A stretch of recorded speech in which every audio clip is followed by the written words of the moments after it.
Welcome to Witchcast! Cause it's Witchcast!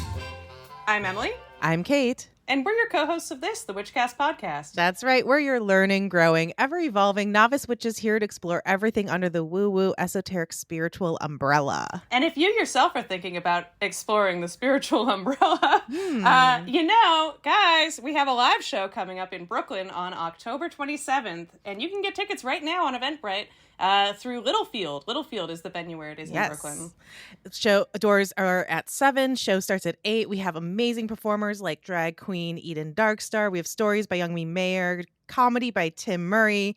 We're going to be doing a group spell with Carmen Rodriguez, and Laura Lucas will be on site offering tarot, and we're going to do stories ourselves. It's going to be so much fun. So cool. And tickets are like $12 in advance or $15 at the door. So economical. You can't get a better deal for Halloween, you know? Definitely check out our live show. Our link is in our bio on our Instagram at Witchcast Podcast. Hope to see you there. See you soon. And let's get back to business, shall we? Yes. So we have a very special guest today. She is a writer, a cheesemonger, and the author of the Crone Zone. Please welcome Nina Bargiel. Woo! Welcome, Nina. Hello. Oh my gosh, we're so happy to have you. Thank you for joining us. It's a delight to be here. It's so nice to have people that want to talk to me. Yeah, thrilled. Are you kidding? After reading your book, absolutely. I know. I think I read like half the book in one sitting. I was just like, oh, I'll just check this out to see. And I was like, well, just one more chapter over. Devouring. I love that. I wanted it to be, I don't know how to write any other way except for conversational. So a friend of mine read it and was like, oh, you're literally just talking to me. Yeah, and it's funny, and it's so great, funny. and it is like accessible, empowering. I was taking so many notes. I was like, ooh, yes, ooh, that. I want this on a t-shirt. I want that on a t-shirt. Yeah, 100%. So let's just dive right in. Can you tell our listeners just a little bit about yourself? You know, just so they can get to know you. Sure. I grew up in the Midwest. I grew up in Chicagoland, and I'm currently in Chicagoland. I lived in Los Angeles for like 30 years. Wow. I always wanted to be a writer, but just it never occurred to me like what I would write. And when I moved to Los Angeles, I thought I was going to be like a weird David Lynch filmmaker because like that was my God. I was going to like direct all of these goals, art house things. I went to film school. Like this is what I was going to do. And I ended up writing children's television. And it turns out that weird art house films and kids' TV are very similar. Yeah, true. I can see that. It's like either it's wacky or it's weird. And so I love weird. And I got my first job writing on a show called Lizzie McGuire. And I wrote 17 episodes of Lizzie. At that point, I was actually also writing with my older brother. And my older brother actually ended up in the show. I don't know. I don't think there's no reason to tell that story in the book. But an aside, here's a fun Lizzie fact. A couple of the other writers wrote a chimp into an episode. And you have to have a chimp handler there because, you know, like it's a baby chimp. And, you know, like, so the chimp handler was there. And my brother, who's this very large, had a fuzzy beard, was down on set, and they were talking about, well, you know, unless there's someone that the chimp feels comfortable with. And the chimp looked at my big fuzzy older brother and just held out its little arms. No. And they were like, do you want to hold the chimp? And it like nestled into his neck. And that's how my brother got his SAG card. So the chimp chose incredible. Anytime the chimp was on, so there were two guys that owned the chimp, and my brother was the bigger of the two guys. Wow, that's amazing. I love the chimp in a TV show. That's such a classic, like 90s, early 2000s TV. And like trope. the guys who wrote gotta it, get like a monkey. that's where they come from. It made me a little sad. I actually never really wrote animals into things, but I was just glad that you know he had someone to nestle in with my brother. If there was going to be a chimp on the show, it sounds like that was the right way to do it. He was in good hands. But yeah, so it's like that's how he got his SAG card. That's so funny. That's amazing. incredible. I love that. And now you've written a book. You ushered us through girlhood with Lizzie McGuire, and now you're ushering people into the Crone Zone. Yes. We've gone straight from early 20s or tweens, teens, early 20s into middle age and beyond. The plus with cronehood is I feel like it was always something where you thought like, oh, that's like women in their 60s, but society is like, no, that's women in their 50s. And then it's like, no, that's women in their 40s. And now they're like, no, that's when you turn 35. And now it's like, oh, you're 30. Sorry, you're a crone now. So it's kind of horrible, but I love the whole point of the book was sort of taking all of the things that they say as I mean, like, yeah, sure. Yeah. And kind of turning it on its ear. Yeah. It's a really great book. How did it come to be? Like, where did you think of it? Like, Well, okay, so I actually did not think of it. My amazing editor, Jess Zimmerman, who used to be at Quirk Books, but is no longer, Jess had actually come up with a trio of books. So there was Basic Witches, Goblin Mode, and then the third one was going to be the Crone Zone. And so she was looking for someone to write it. And basically she was like, oh, there'll be like Cronespirations. And she's like, I kind of want to hit like home and health. But that was it was just kind of a very general idea. And so she was on, I think like Blue Sky had just opened up or something. And so she was on Blue Sky and she was saying like, hey, I'm, taking essentially auditions. And I was not on Blue Sky. But like 4 people reached out to her and said, oh, you should talk to Nina Bargiel. And a friend of mine reached out to me and sent me the info saying like, you should reach out to this editor. And when I reached out to her, she's like, oh yeah, I was actually like just looking up your information. So I was like, wow, I guess I have a brand. Yeah. So I did like a little, I had to like write like a Cronspiration, I think like an intro to a chapter. And my Cronspiration, I mean, it all started with Baba Yaga because it has always started with Baba Yaga. Yeah. And so I wrote my Baba Yaga bit and some other stuff. And so I sent it to her and she gave me some edits and I did the edits. And when I got them back, she said, listen, the second I read it, you had the job. And I was like, oh, really? And she was like, oh, yeah. And I'm like, oh, okay. And I've always wanted, like, as a writer, I have always wanted to write a book. And I ghostwritten some, like, tween books, not Babysitter's Club or anything. But I always wanted a book with my name on it. And so now I have a book with my name on it. And it's a little weird. It's incredible. It's so good. It feels, well, we'll get into it, but it feels so authentically your voice, even though we've just met. Like it's like you're so conversational. I feel like I know you right away just from reading it. And it's hard to put down. It's great. Yeah. Thank you. And I also want to shout out super quick the artist Pam Wishrow, who designed and does all of the drawings in the book. Like people are stopping and marveling on it, and it's not because it's called the Crone Zone. It's because it looks beautiful. It is. It's really pretty. Also, she is so talented, and like she's like a known artist and all of that. But she has like fun like tarot cards and stuff on her site. But Pam Wishrow, check her out. She is amazing. Awesome. Love it. We'll we'll link to her stuff. Put that on our website or in the Instagram or both, maybe. Yes. So the Crone Zone. So the Crone Zone, you talk a little bit right at the beginning about that sort of like maiden mother crone thing and that whole thing, Yeah, whole thing. And it is like, it's interesting that you say that the crone only really came into like what we think about with Hecate in like the 50s. Which blew my mind. More about like birth, life, and death, which is wild. But we've got the crone now, and like I think I love it as like a guide to embracing your inner crone, which I think is a lot of what we as like people who are in the witchcraft world are doing anyway. It's sort of like embracing the like cryptid aesthetic. Yes, like, your inner Mothman. Yeah. Yes, and I think it does appeal, even though it's written for people who are entering like their 50s, 60s, or like at least the sort of perimenopause age. I think it like, even as someone in like their mid to late 30s, I feel like it really like it speaks to me. Like I've got the neck hairs coming in that keep going if I don't pluck them like to be as long as a head hair. And you can tell when people start treating you like you're less sexy and more cute. And it's just like such a great guide. And I guess I wanted to talk just a little bit about all the things that go into it. Although it sounds like a lot of this maybe came originally from the editor's first ideas, but you've got a lot of interesting sections. Like you talk about the home, you talk about the how to dress, as well as sort of like your guide to to becoming the crone in sort of like a more emotional sense, and and your touchstones. And then you have some spells in there also. So how did you come up with the sections, and how'd you come up with those spells?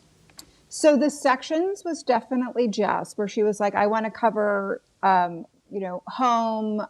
She was like, there's a section between crone, which is sort of the overall sort of crone health. But outside of that, there wasn't really much guidance, because she was like, make it your book. Yeah. And so for me, the funny thing is, like, I was a blogger, I think before blogging was a word, like back in 1997. And so I have been thinking about myself and expressing myself that way for like a very long time. So again, I'm like, it's all just kind of been leading up to this. But when it came to the spells, it was interesting, because I wrote a bunch of spells, and I was really trying to have them kind of I got really caught up on like, I really want to like study and make sure that these are like really appropriately witchy.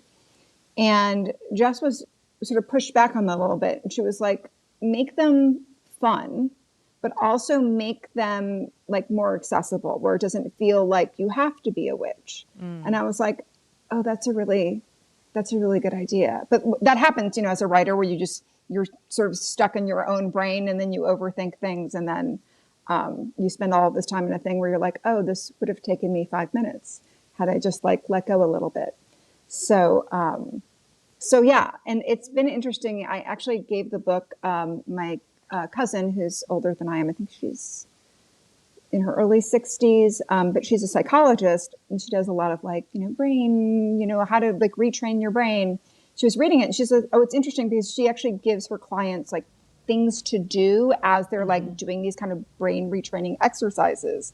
And she's like, that's essentially what these spells are. And I was like, oh, okay. So it's doctor approved. Yeah. I love that. Yeah. We always talk say a lot about that stuff, where it's like manifestation and like financial psychology have a lot in common, and things like that. Witchcraft is just spicy psychology. Yeah. Exactly. Yeah. Exactly. Well, I love that you did find that balance. I think you did it really well, where it is very accessible, but also as we both like practice witchcraft and have a podcast about witchcraft and talk to a lot of described witches, all of those spells also felt very familiar and very authentic. And we're like, yes, right on. So I felt like it straddles that line really well. And I love that Thank the you. book even kind of serves as like a little like honeypot trap for like It's witch people. You're like, oh, are you like a sassy 50-year-old that it's a gateway. come over onto our side? Yeah. It's a gateway drug. Like it 100% is like, listen, I always think about that in terms of, especially, working in television, and a lot of times you're writing for other people's characters and things like that. And you're like, how do I do this, but also make it my own? And I always think about the spirit of things, and like what's kind of like the core feeling of things, and making sure that whatever people respond to, it's like, it's always that feeling. And so when it came to the spells, it was like, oh, I don't want them just to be doing stuff. Like, what's the feeling? And then I can kind of build on that. And it's so delightful, because like I'll talk about that in meetings, and people are like, what? And I'm like, oh, but I can be woo-woo here. Because that's always, to me, that's sort of always what it's about. And in writing it, my friend who actually suggested I do this job, I was like, I don't know, like, am I the right person to be like giving advice? And she was like, write the book that you need. And I was like, oh, that's interesting. And so when I got my first copy back, because once I was done and the edits were done, I'm like, I cannot look at this. I have to go deal with my life now. And when I got it back and I sat down and read it, I was like, oh my God, like, did I write that? So it turns out. Who's this person? They're really smart. I was like, first of all, I was clearly in a fugue state. And second of all, I did a lot of crying while writing and while reading it. So it was. I love that you can even give the gift back to yourself. So I was like, oh my gosh, yeah. Every so often I'm like, oh, but then I'm like, oh, you're such an idiot, like, come on. But I'm also working, listen, I have to work on all of those things in the book. Like the thing that I think that I always worry about is like, you see these things, but then you're like, you want to embody these things, but nobody can embody those things all of the time. And that's why we need a like community of like friends and, comrades around us to kind of shore us up when we can't do those parts. Yeah, Yeah. it's an ever ongoing journey for Mm-hmm. sure. Yeah. And I feel like you even say that in the book Yeah. sometimes, where it's Yeah. like, it's not about like being perfect or doing No. everything correctly all the No. time. It's just No. about like embracing the fuck it energy. Yeah. Yeah. And I mean, listen, I think that also like my life at that point and currently at this point, and now the world has caught up to me, is like so completely chaotic and fuck it that it just, I didn't sort of feel tethered to anything where I was like, well, I'm just going to say it all. Cause like, Yeah. I find in, especially in a television writing or people are doing like corporate writing where it's like you have to sometimes tamp yourself down and kind of fit yourself in this box so you can go get jobs. And I'm like, well, these assholes aren't hiring me anyway. Yeah. So what the fuck am I doing? And Yeah. so like, I'm just going to say a lot of it. I was talking to some women in their 20s. I did a book signing at my local bookstore last Thursday, and it was so cool. And these women who are in their 20s who wanted to talk about Lizzie McGuire, but they were like, "What? Like, so what is the book about?" And I was like, "It's about taking your like inner fuck you and making it your outer fuck you." And one of the girls was like, "Oh, I need that," and she bought it. Amazing. And I'm like, "Listen, like, I this is the thing. Like, I wish I had been this person." I was comfortable like expressing this person all through my 20s and 30s and 40s. And while there were bits and pieces, it's like, you don't want to be too much. And then it's like, sorry, you deserve less than. Yeah. It's like there is no such thing. Yeah, So. absolutely. I feel like this book's needed now more than ever. Like, Right. I know we talked about this a little Yeah. before we started recording. You like started writing this last summer, and now I feel like it's even more a call to action. It feels even more powerful in the current climate we're in. Yeah, that was also one of the things when I got the copy back, I'm like, oh, am I going to read this and be like, wow, like this is just some real white lady shit. Because that is not what I wanted it to be, but it's like the world has gone so horrifically sideways. I mean, listen, the world has always been sideways, but as my mom used to say, my mom was born in a refugee camp, which I talk a little bit about in the or displaced persons camp, which is kind of the same thing. But she was always like, the Nazis could come in the middle of the night and take your family, and the only thing she was wrong about is no, they're coming in the middle of the day, like they're coming in in broad daylight. Yeah.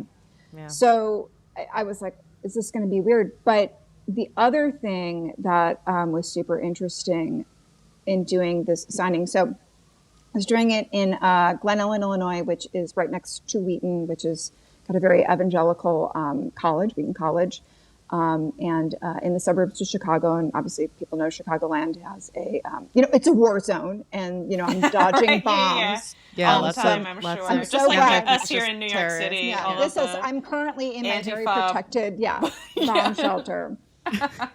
And, but I didn't know sort of who was going to be walking through. And it was part of this, they were doing this like downtown, like witches walk. And so people weren't just coming for my book, but they were coming and asking. And it was so interesting because I was expecting like a lot of like, or, people, it was mostly women, to not be as receptive.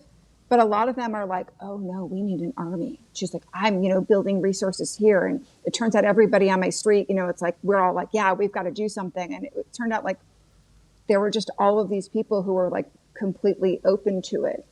And that was not something that I expected. And honestly, like, I will say it was one of the few things like that gave me hope. Yeah. Because, like I look and I see people who are like out there every day, but it's like, I look at, I'm Gen X, and it's like, we know how mostly Gen X voted and boomers and, all of that. And I'm like, and again, I'm in this very like super white pocket, and there are women out there who are like, fuck it. And that made me feel really good. Yeah. To know you're not alone, in like the sort of suburbia that you imagine to be. Exactly. So that was That's pretty awesome. great.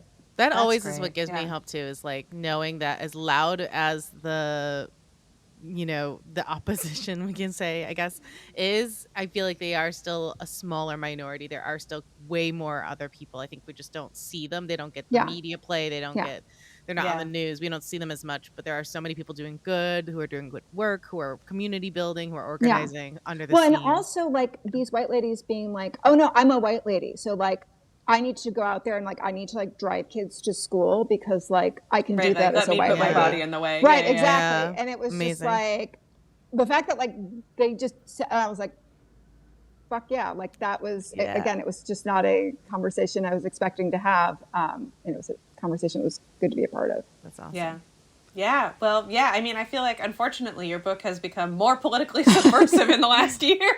Well, I mean, listen, I was on a list before. My mom is definitely on a list. So, so I wanted to talk a bit about your mom, because you bring up your family a little bit in the book too, and we talked a little bit about this before we started recording, but so you clearly are inherently witchy vibes, as you said before, like you're witchy adjacent. Tell us a bit about like where that energy has come from in your life, in your youth, from your family. Like, has anyone passed that down? I'm curious about that lineage. Yeah, so I have on my mom's side, my grandfather was Ukrainian and my grandmother was Russian. And growing up, people are like, "Isn't that the same thing?" And now people know that's not the same thing. Yeah. It's like we just love making things difficult for ourselves. Yeah. So my grandmother was actually like part of like kind of a aristocracy. Like when they wanted to bring back the czar, when communism fell and all of that, I think like my aunt's godfather was actually like on the list. So like they were like part of a thing. But then of course, there's like the Russian Revolution and the entire family is broken up. And so my grandmother and my grandfather get together. They have a kid. He leaves for the war. He's like, we should get married because if I die, you'll get my benefits. And then he's in the war and he's like, oh, this is bad. I got to go home.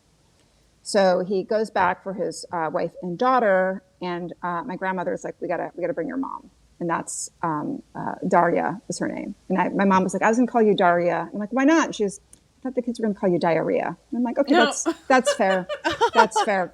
Kids are horrible. Yeah. Good insight, Ma. No, I was like, she was on it. So Daria hated my grandmother. She hated her daughter-in-law. But that's how she got out. And Daria was sort of she was like Baba Yaga, but doing like Strigonona work. So like she was someone that like, people did fear, but like also she would create poultices and grow herbs and always knew like, what you needed to put on something or the tea that needed to be made. And my mom also said she would make these like beautiful paper flowers that it was just like a thing that she did to like make everything beautiful. And like, as they were literally like walking out, it was a thing she continued to do. Wow. And so they come to the States, and my great grandmother continues to do all of those things because, of course, especially in Chicago, in any big city, it's like you have the pockets, and so it's like they were they had a tough time because the Ukrainians didn't want them and the Russians didn't want them. So we've always just been a family who's like kind of figured it out. And so my great grandmother would sort of like tell fortunes in the refugee camp that my mom was born in. And then my grandfather would go around and pick up, it had been a labor camp where they made parachutes for the Nazis. And so there was still parachute silk. And so he would pick up the parachute silk and bring it back to my grandmother, who would then turn it into clothes that he would trade for food and booze. So yeah, so my great grandmother always did that. My mom and my aunt have always just been people that knew stuff. I remember like being like a little kid and like my mom just being able, this before caller ID, I should say, just like knowing like, oh, who's on the phone. Mm-hmm. And I supposedly like there were some situations with me as a very little kid where like I saw things that weren't there. Mm. And my mom wasn't scared. It was just like, well, of course she's that way. And so to me, it's always been like a completely normal thing. And but I've always felt othered by it because I grew up like Glen Ellen and Wheaton. It's or Glen Ellen specifically is a very waspy town. It's not a place where like people are like, your mother's first language isn't English. Like they were like shocked at that. Although she has no accent. I mean, you wouldn't know. But it was just a thing that like made us weird. And my love for Baba Yaga comes from something. A, she always taught me about it. But B, in grammar school, we had to dress up as our favorite, a fairy tale from our culture, and to bring food from our culture. And so, people are dressing up as like the Little Mermaid and things like that. And I dressed up as Baba Yaga. Amazing. Hell yeah, dude. And so I told the story of Baba Yaga. I mean, I would have been like 7 because I started school early. And my mom said after that, they no longer did that in class. Amazing. So I feel like it's just been a thing that's kind of been a part of our family, but I never really thought much of it. And like, it wasn't weird to, like I got a tarot deck when I was like 14. And again, I had to go into the city and like find a place because, there was no internet. And it was much harder to be a delightfully witchy weirdo and do woo-woo stuff. But, so I just started doing that a lot. And then once I got into my 20s, I just was so busy and doing career stuff that it kind of fell by the wayside. But I still do like pull a card almost every day and, do all of that sort of thing and like look at horoscope stuff and the phases of the moon. I love it. Yeah, I don't know how to tell you this, Nina. You're a witch. You're a witch. Like, you're not a witchy vibes. You're a witch. Like, I know, but it's like, I just don't want to like assume something that again, like people have like worked really hard to do. I don't want stolen valor is really like, I don't want Well, stolen we're not valor. saying you're a priestess. But we're not giving you an award or parade. No, but it's just safe. It's also a big word, right? Like it encompasses so many different subsets and groups. And I would argue you're like, this is very, craft meets practical magic. You're like your family is like the Midwest practical magic family. Like you didn't have to learn; you were born into it. You know what I mean? Like this is in your blood. Like you don't, you a witch girl. Sorry. I mean, it's as I was reading it, I was like, man, this person either did a lot of research or they're a witch. Yeah.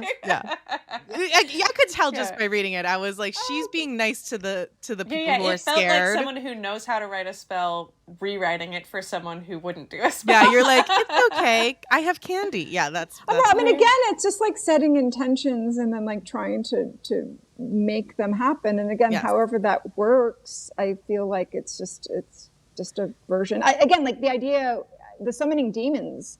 And I was thinking about that because I thought going to therapy for so long, I write about it in the book. And I'm like, oh no, I'm literally summoning demons. Like that is what I'm doing. It's just that the demons aren't like actual physical demons, even though it feels like they affect me physically. Mm-hmm. Yeah. So, yeah, it's well, it's great anyway. What was I going to say? I did also go into my own thoughts. Oh, well, I was going to say that I think a lot of people, when they start to really open their minds to that idea of like spellcraft and witchcraft as just intention setting, as just mindfulness. I always tell people, I'm like, tarot is just a mindfulness tool. It's really just self-therapy. It's mental health. And you can conjure demons if that's what you want, like you said, but that's not. There's the media and West, and like you talk about in the book, like capitalism, the patriarchy loves to paint any sort of, especially like women-centric folklore, folk-centered practice, things that were traditionally women's work as other, as demonic, as bad, as whatever, whatever was not useful to the system. But I feel like once people start to realize like, oh, it's just, thinking positively and lighting a candle. It's just letting go of something you want to release. Oh, okay. Like it's wonderful. Yeah. You don't have to like call to Thor or like, No. But I am working on my army of wildlife. Oh, I love it. Your army of squirrels. Yeah. That is, and that also is a thing that like my entire life, like my mom was like, I don't, wherever you are, like we were at the Shed Aquarium, and I think I was like 3. It was before we moved out of the city to the suburbs. And they had this like giant tortoise, and she's like, you had your like face pressed against the glass, and the tortoise kept like swimming toward the glass and like hitting the glass. And I was like, God. and she said, finally, they asked you to leave. They're like, you got to get that. Like, she's going to kill the tortoise. And she was like, it seemed like it wasn't trying to like attack you. It was just trying, and you were not scared at all. It was being called to mother. So it's just like, mother. So, and then there was you're a witch, Nina. once, also in grammar school where a dog got into the school. That's always like, they're like, oh my God, there's a dog in the school. And it ran around, and it sat next to me. And someone was like, is that your dog? And I'm like, I don't have a dog. Oh my God. I don't know this dog. You're an animal whisperer. Yeah. So that's sort of, I always call myself the goth Snow White. Yes. I love that. So yeah. You obviously have great vibes. Yes. The best of vibes. Witchy or otherwise. Yes. I'm not allowed around all humans, but your animals. They do and better than humans and the for the people most that I part. care about. Absolutely. Well, honestly, it just gets rid of the assholes. So that's Yeah. I'd pick a dog over an asshole any day. Hell yeah. Even the most asshole dog I'll pick over a human. Leaping around for a second. Yeah. I was obsessed with the style section of the book. I want to talk about like the clothing as armor section and the Mad Libs adjectives, just because they spoke to me so much. I know you said you don't have a copy of the book with you, but I have a copy of your book with me. The Mad Libs part I can talk about at length, because that I didn't come up with that for the book. Like the idea that like the supervillain thing, like I came up with that years ago because I was like, I cannot shop for myself. I tell the story. I actually have a photo of me, I realized somewhere, I think in the rainbow sweater with Hillary Duff. I'm 99% sure. So I'm going to see if I can find it. Yeah, so you can post it. We would absolutely love to post that photo. I was, like the rainbow sweater. I feel that rainbow sweater. Yeah. I want to be, it's like, I want to be a person that likes hiking. And it's like, I like walking in nature, but like, do I want to hike? Right. No. This book is so funny, Nina. It's like, God. I started reading it before I Googled you because they sent us the NetGalley right away. And I was just like, who is this person? Because I was like, how can we be friends? Right. But yeah, the army of squirrels, all of it. Wanting to be the kind of person that loves hiking. For those who have not read the book yet, the rainbow sweater is something that is talked about in the sort of the clothing section as just being something that Nina had bought and realized it was so wrong for her. Is that an accurate description? That's an accurate. I wanted, I've always been a person that has worn all black, a little bit of gray, leopard print, because leopards are neutral, and I will die on this hill. But I just wanted to be the type of person where I'm like, the person who wears that rainbow sweater seems like cool and fun, and I'm like, so I got it because I'm like, it looked fine on, it was fine, but I just went out and felt like a fraud. Right. So, sometimes clothes just aren't like, they just don't. Yeah. They might fit, but they don't fit. Yeah. Yeah. And it's not an issue of like body, or I feel like I don't look good in this or whatever. It's just like, I don't feel like myself in this. It's like, when your parents make you dress up for, Easter or something, and you're like, what is this? Yeah. But I was Still the have only, trauma from that. when I, because I was raised Catholic, when I was confirmed, I wore a black confirmation dress. Oh my God. My Amazing. mother actually was, she wasn't, I don't know if she was even Catholic at that point, because she was Russian Orthodox, but she was the confirmation teacher. So she's like, yeah, you can wear a black dress. Amazing. Yes. I love that. So it was just like all of these like white, like Laura Ashley type dresses. And then I wore a black dress. So, yeah. Amazing. Goals. I mean, I already got confirmed many years ago, but like I would go back just to wear a black dress because I was like, I remember having the conversation with my dad, being like, I really don't want to be confirmed. I don't believe in this. Like and he was like, just do it for me. It's tradition. Blah blah blah. And I was like, okay, fine, I'll do it just for you. And but I would. Oh, black dress is so metal. I love that. I only like wear black. I feel so weird in color. So Yeah, I know. fitting. I was reading. I was thinking that in this section, I thought you and Kate were soulmates. Forever. Maybe. I also really love that you're very pro caftan. Can I say I'm like so Oh yeah, into you caftans sold and me on getting a muumuus. caftan. They are amazing. 100%. Actually, so right now I'm not wearing. It's not technically a caftan. I call it like a schmata, but I have a bunch of just like I bought them. I bought them knowing that they are fast fashion, and I've had them for 10 years. I'm going to wear them until they disintegrate off my body. I want to say that because again, I'm like really like Aja Barber is a friend of mine, and I'm like I like she has made me a better consumer. But I just got these like kind of black dresses with pockets, and I just throw them on and like throw on a hoodie. And people are like, "Oh my God, you're so dressed up!" And I'm like, "This is literally like wearing a nightgown, people." Yes. Yeah, so cozy. That's another thing about an all black wardrobe. When I wear like the big dress and some leggings, and people are like, "Oh, you're all fancy," I'm like, "It is the most comfortable. I am not even wearing a bra under here. Yeah, You have no idea." Right. Yeah. Yeah, it's just a thing where it's like I wore my uncle died like a little over a month ago, and he was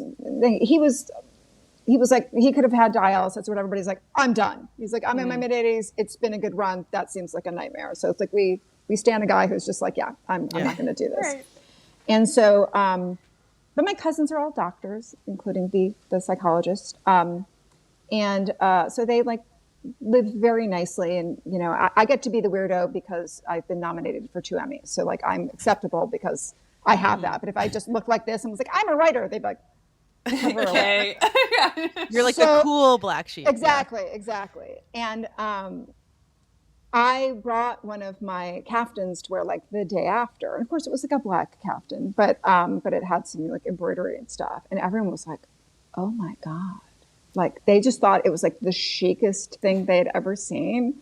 And I was just like, it is just all like, I'm like, I'm getting some air under here. Like it is, you know, and as long as I had a bunch of jewelry on because you know, I was in the South in my caftan, and everyone was just like, that is exotic.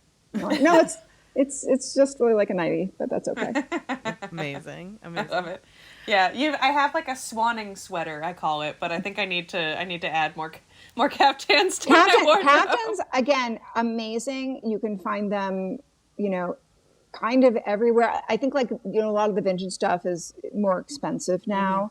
But, you know, like occasionally at Goodwill, you can make them. I think it's still in the book where I found someone in Bali on Etsy right during the pandemic. Because I was like, I'm going full caftan. That's true. Yeah. And again, I was like, how can I support, like, kind of like, where can I put my money toward? Yeah. And I was like, oh, here's a local artisan in Bali, and this is all she does. I'm like, I can give her money, and then I can get amazing caftans. I'm like, it's a win-win. I also did that with my local winery.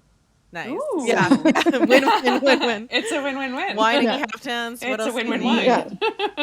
I actually wanted to like do a slight, not a pivot, but just I wanted to talk to you about this idea that was kind of popping into my head as I was reading, because I feel like a lot of people in our generations and in coming generations, at least a lot of our friends too, are like childless by choice, right? And they are skipping that phase. You talk about that idea of like, I love the I wrote this down, like women's power and position being tied to beauty. And then also like, again, us being worth how we are in capitalism. And so like, you know, once you our productivity. Yeah, exactly. And so if you're not young and beautiful like the maiden, or, you know, popping out babies like the mother and taking care of others like the mother, then you become like that crone, which the whole book is about, like reinventing what that means and taking back that power. I feel like there's like this pipe. I wrote down like the maiden to crone pipeline. Like I'd love for you to expound on that, of like skipping the mother altogether, because I think there's, you know, and while of course Emily and I totally support parents and like, you know, might become our ones ourselves, we're also like very close to 40. I feel like, you know, the maiden to crone like pipeline is very popular right now. 100%. I think that it wasn't as popular for Gen X, but I do, a lot of my Gen X friends, some high school friends, I would say like half of them don't have kids. My mom actually always told me, like, don't have kids, they'll ruin your life. So Thanks, Mom. Yeah. a lot of it, I feel like, you know, I wouldn't say like I was parentified. Is that how you say that? I wasn't that, but like my mom just treated me like an adult. And so like she would just say shit like that to me. And I babysit. People always think like because I don't have kids, like I don't know how to like be around kids or take care of kids. Yeah, and like I was babysitting at like 6 or 7. I was being left alone. My younger brother is 5 years younger than me. My mom would go across the street to like smoke. There were no cell phones. There were no whatever. She would go hang out with a neighbor and I'd be like stuck home with a baby. So like I can do all of those things. And I was like, that's why I'm like, oh no, this is hard. Right. Yeah. And people are like, you don't have any responsibility. I'm like, well, I have some, but I have less. And I don't think, I think about that in terms of being a writer, like the sort of uncertainty. And if you haven't read the book, I currently live in my childhood bedroom at my parents' house. And that's sort of the uncertainty of the writing world. And if I had kids, it would be much harder to do that. And like, listen, if I had kids, maybe I probably would have made some different decisions and done safer things, but like, it's my life. And, but I also didn't want to like drag anyone else into my bullshit. Yeah. And I feel the same way about children that I feel about animals. It's like the cat distribution system. Like if I'm meant to have a kid, one will show up on my doorstep. And like being a kids TV writer, I'm like, people are like, oh, you don't have kids. I'm like, what you don't know is that I'm raising your children.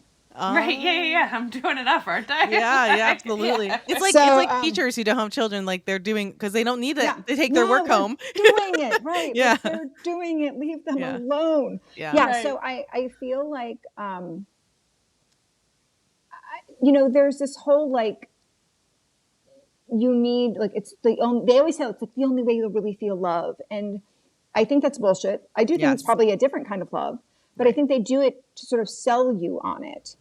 And to make you feel guilty or that you are missing out on something. Again, like I think parenthood is amazing. I like my niece and nephew, like, I mean, my nephew's kind of a pain in the ass, but he's a 16-year-old boy. Like that's his job. That's what his job is to he's got to be. Yeah. It's developmentally appropriate. Yeah, to be a pain in the ass. Exactly. So it's like, got no issue there. But I think that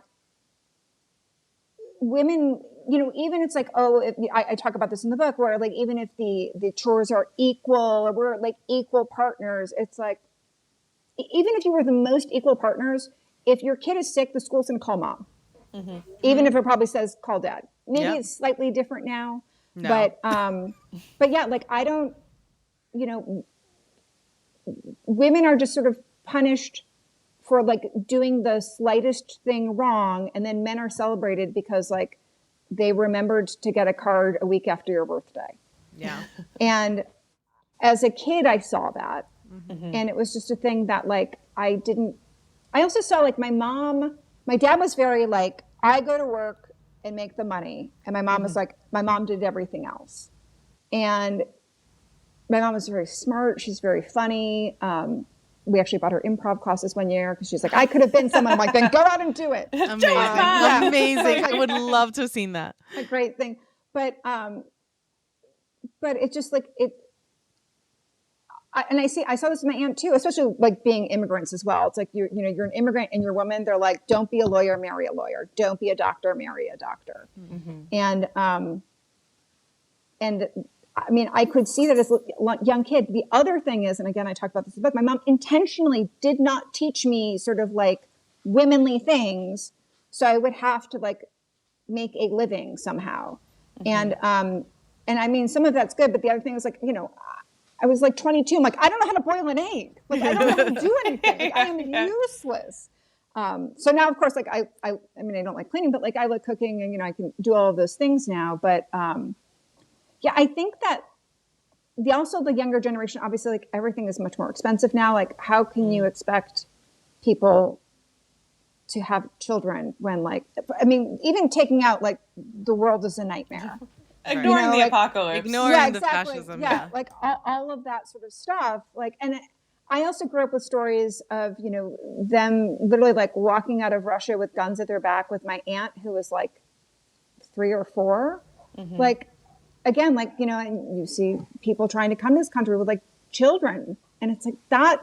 No one does that by choice. No one's like, yeah, that seems fun. We'll just wander across and, maybe we'll get shot. Like that's, and so I just know like how much harder and how much more like sort of community focused you need to be to, to do that and to have people around you that will help you with that. And I feel like there was less of that around me. And I didn't have like sisters and stuff like that. I think maybe it would have been slightly different if there were more women in my family, but my female cousins lived in Florida, and my cousins that lived around here were all guys. So I just didn't have anybody around to sort of be like, I need like a female role model. So I just kind of figured it out. Yeah, you were Did your I answer your own question? role model. I mean, honestly, that's kind of what you have to do. Yeah. I think a lot of people, I'm curious at how the younger generations feel, because I do think there is a lot, even though, again, yes, we are in terrible times, there's a lot more representation and discussion about these things than I think Gen X and even us as elder millennials grew up with.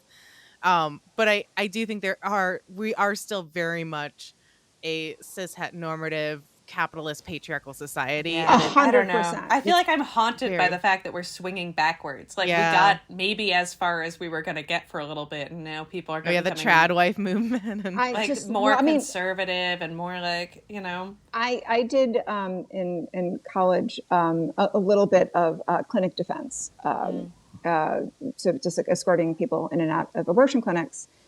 And then I moved to Los Angeles, and I was like, I'm in Los Angeles, like everything's great. And after 2016, I was like, I need to do something. And a friend of mine was like, oh, actually, like there's an abortion clinic in Downey, California, which is basically a suburb of Los Angeles. And there's an abortion clinic there, and they need escorts. And so I was like, oh, yeah, I'll do that. Mm-hmm. And it was interesting. So it was right after the election, but before the inauguration, and like to see like how the protesters, the antis there just became more of them, and it became bigger and bigger because they just were emboldened to do all of those things. And I remember being there and thinking like, I would see, signs of like, older women, like, in their like, 70s and 80s, and like, I can't believe I have to do this again. But I'm like, I was like, I'm 40. I can't in my 40s. I'm like, I can't believe I have to do this again. Yeah. Like this was supposed to be done. Right. And here we are. And like, I can't believe it. Oh, sorry. That's the dog. The dog is like, watch your language. So the dog's like, I'm fine. Yeah. Like I can't believe that we still have to do this. And, and so that's where the version is like, you got to do something, and whatever that something is, like not everybody can do everything. I've done some escorting here, but it's only one day. It's like, it's a weird fit for my schedule. So I'm like, what other things, can I do?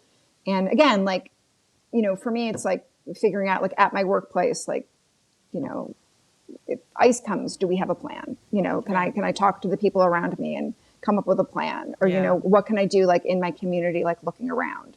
And sometimes, if that's all you've got the space for right now, then that's all you got the space for right now. We keep talking about this with a lot of our guests. Like it's all these kind of conversations, every little action, every little movement, every little donation.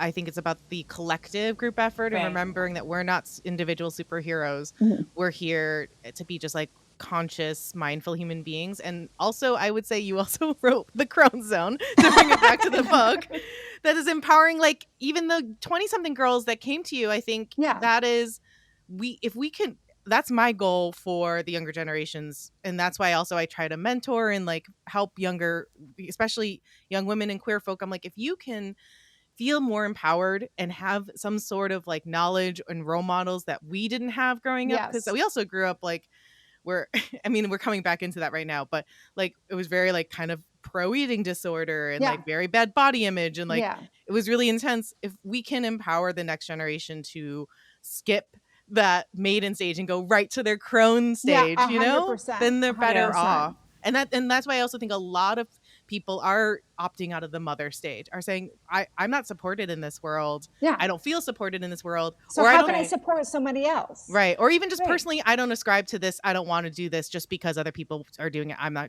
to Yeah. follow my own path. And I think that's Right. great. Well, and to Yeah. me, the idea of the mother isn't just about like giving birth. It's like that you're mothering the Yeah. world, and Right. that it's your responsibility to take care of other people. And I do Yeah. think it is our collective responsibility to take care of other people, but Yes. to take on that role of like mother, where it's like you're in charge, and it is a very different thing. Whereas I think, you know, I mean, I think that like you could be a mom and still have that crone energy. You know? Yes, Yes, yes, I mean, absolutely. Honestly, that's my mother in a nutshell. Yeah. Like, Your there's a- mom sounds badass. There's a photo of her that I just saw like literally a couple of weeks ago, and I think it's like when they like were getting on or like getting off the boat, like when they were like coming through Ellis Island, and everyone's standing there, and like, you know, everyone just, their faces are just kind of like, and my mom is just like. And everyone has like very light features, and my mom just looks like literally. My mom was always like, "I was adopted. I know I was adopted. Like I was born in a refugee camp. It could have been some other kid. Like I could be. Yeah, they swapped me. I could be Anastasia. You know, she's. I was going to say very Anastasia. Yeah. Yeah, I'm like, you're a little too young, but yeah, it's just like she has been that way her entire life. And For our so, listeners, Nina was making a stink face. Oh, right. Yes. Yeah. Yes, the audio that. medium. Yeah. Well, She was like grumpy cat. Oh my god, Grumpy cat. Even that's too old. Is for that too reference now. old? I Oh, don't no. know. I don't Okay. know. We're all friends here. We all know Grumpy Cat. I wanted to speak. Yeah, they better. Google it. I also just we need to draw a card, but I want to also just add to this point that I literally almost started crying when you were on the chapter you had about like the suffering grandmas, like the long suffering grandma, the silent. And also I wrote down men do better as long as women tell them where to start, because that also was like resonated. I think it's funny, like my husband is very progressive, very feminist, very apologizes for being white all the time. He does all the dishes and like he does my laundry. He's literally doing my laundry right now. Like very giving, but like of course, like I am still like the household manager. We talk about this a lot. Sorry, Matt. He doesn't listen anymore. It's okay. But to air our laundry out. But it's still. And then I go to his family's house, which is very much a matriarchal family. He's Italian. Like we're Italians from New Jersey. The women run the household. Yeah. But every holiday, who's in the kitchen cooking and then doing 100%. all the cleaning? Who's 100%. organizing every event? Who's reminding all of us of everyone's birthdays via text? Which I'm like, you don't need to remind me. I keep it in the calendar. Like I know, but that's it's the only reason I'm on Facebook. Yeah. Exactly. Exactly. But it's just, it's just those roles are so hard to let go of. Like they're so hard to break free of, I think. Well, and it's I will say, like, I don't know if you have a large male population who listen. No, probably not reading my book. If they are, they're queer. Like good. Well, yeah, then they're gonna be fine. But like my mom and my aunt did everything for my dad and my uncle, and my dad, all his faculties are there. He's a lawyer. He is still practicing. My younger brother is his paralegal. My younger brother like does all of the computer stuff. But my dad can't make his own cup of coffee. Wow. My dad, I work at a grocery store. I work at Whole Foods. And my dad was like, well, what do you do for lunch? And I was like, what do you mean? He goes, well, how do you, like, where do you get food for lunch? And I was like, Dad, I work at a grocery store. Right. And he literally was like, and I was like, I don't think he'd been in a grocery store in like over a decade. Like he doesn't do anything. Wow. I mean, again, he's very, very smart, but like that's an extreme example. My uncle, my dad always just sort of looks, my mom would call him like a hobo because just nothing matches. But my uncle was nicely dressed, and my aunt said, oh yeah, I put out his clothes for him. Now he was a psychiatrist, again, also like very smart, whatever. And she put out his clothes. Like a child. Every single day. And it was like, these are, my aunt would be greatest generation. My mom is an older boomer. But like, I just look at that and I'm like, absolutely fucking not. But then what happened, I think, with like Gen X and like elder millennials and probably millennials is that like, we didn't like, chores, but then there's also this emotional labor stuff. Yes. That we're like, I just didn't see. Again, that's why I'm like, I didn't want to do that with children. Why would I want to do that with a partner? But I just couldn't tell because I still have that innate, like, I'm going to run around and, dad's like, get me a glass of water with some ice. And I'm like, okay. Yeah. Well, you're an eldest daughter too. I'm an eldest daughter. Yeah, I'm the same. only girl, and I'm also a middle child. I have an older brother and a younger brother. Oh, yeah. Wow. Fun for you. So, yeah. So can my dad name a single one of my friends? No. But he can tell me about a poker hand he had 28 years ago. Oh God. So that's where the comedy comes from. It comes from all of the pain. Yeah, I know. Maybe that's the thing. It's like, do we want to give future kids a good life, or do you want them to be funny? I don't know. Yeah, exactly. Right. Exactly. I've always said that, like, for a long time I was hesitant about the idea of having kids. And what I kind of came to was the idea that, like, if it happens, great. If not, fine. But like, that my job wouldn't be to do a perfect job, but to make them interesting at dinner parties. Like, as long as they're, like, functional and kind of fun. Yeah, I know. Like, maybe, like, if you give them such a good life, they'll be boring. Yeah, they had nothing to talk about. And honestly, like being a writer, like being a TV writer, you take a lot of meetings, and they're just mostly like, they're just get to know you meetings. Like it's not for a job. It's just like an exec can be like, oh, this is your vibe. This is your vibe. And so you need to be able to go in and kind of do your, like, tight 5 or, tight 25 on, like, who you are and what you're about and kind of your sense of humor and all of that. And that's where it's like, you got to be interesting, or at least make yourself sound interesting. Just like a quick trauma dump over Caesar. Exactly. Yeah. And then you're like, Isn't it a joy? Okay, well, I think, Emily, did you have anything else before we draw a card? I mean, gosh, Nina, we could talk to you forever. Yeah, no. Listen, I love to talk, and it's been a delight. So I'll come back. I mean, yeah. Actually, I was going to say we had one story time of Baba Yaga, but I feel like you might know some better stories.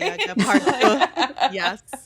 Wait, I have to ask real quick. What's your sign? Do you know your your top 3? I'm a Libra sun.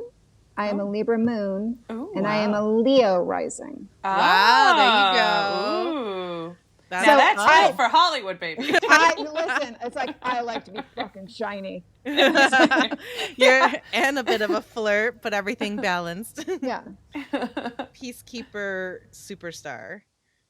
Okay, I love that. All right, I'm gonna pull a card. So this is from my Goddess tarot deck. This is my very first, like, OG deck that I love that. Yeah, I love her. She's very like tough mom energy. Yeah, she's inhabiting the mother energy. Yeah, she's not like a suffering mother, more maybe like your mom. Yeah, mom was like, yeah. Which, by the way, my mom the other day was saying, "Oh, you should just have boys. Boys are easier." I was like, "Thanks, mom." Cool, thanks, Like, mom. I feel like that's very in line with your mom being like, "Don't have kids." Yeah. Well, it's just like, my thing was like, if I'm survived, I'm shocked that I was allowed to survive my adolescence. So the fact that, like, I got through alive and she didn't throttle me is it all worked out. You're here for a reason, for the cat distribution system. Yes. So cats and pit bulls. Cats and the best. I have 2 pit bulls too.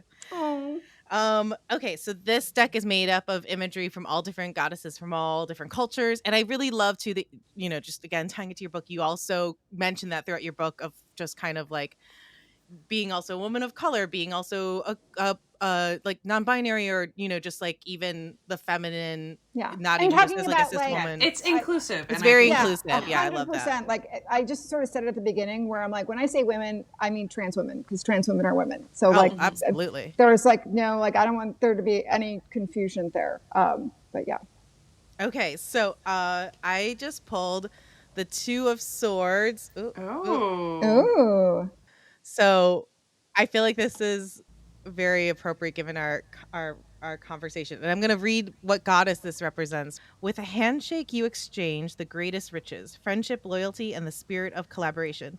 I am Fides, Roman goddess, guardian of agreements and integrity. So I'm sorry, I don't know how to pronounce that goddess's name for real, but how do you spell it?